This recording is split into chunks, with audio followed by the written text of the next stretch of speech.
കാഞ്ചിയാർ നരിയമ്പാറയ്ക്ക് സമീപം അമിത വേഗതയിൽ എത്തിയ കാറ് നിർത്തിയിട്ടിരുന്ന 3 വാഹനങ്ങൾ ഇടിച്ചു തെറിപ്പിച്ചു. ഒരു ബുള്ളറ്റും കാറും ഓട്ടോറിക്ഷയുമാണ് ഇടിച്ചു തെറിപ്പിച്ചത്.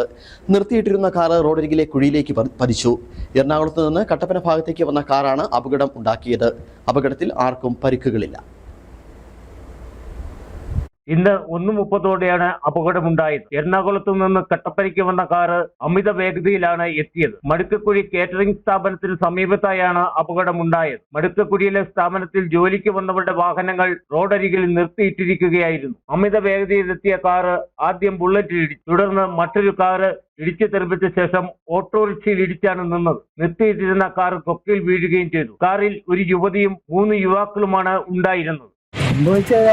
അവൻ താഴെ വന്നു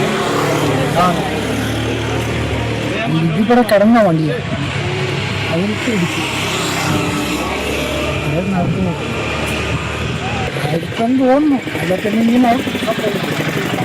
എറണാകുളത്തു നിന്നെത്തിയ സംഘാംഗങ്ങളെല്ലാം ഉറക്കത്തിലായിരുന്നു. ഡ്രൈവറും ഉറങ്ങിയതാണ് അപകടത്തിന് ഇടയാക്കിയതെന്നാണ് സൂചന. കയറ്റത്ത് അപകടം ഉണ്ടായത് ഇത് ശരിവെക്കുന്നുമുണ്ട്. നിർത്തിയിട്ടിരിക്കുന്ന വാഹനങ്ങളിൽ ആരുമില്ലാതിരുന്നതിനാൽ വലിയ ദുരന്തമാണ് ഒഴിവായത്. ഇടിച്ച കാറിലുണ്ടായിരുന്ന ആർക്കും പരിക്കില്ലെങ്കിലും കാറിന്റെ മുൻവശം പൂർണ്ണമായും തകർന്നു. കട്ടപ്പന പോലീസ് സ്ഥലത്തെത്തി മേൽ നടപടികൾ സ്വീകരിച്ചു. Idukki vision news, Kattappana.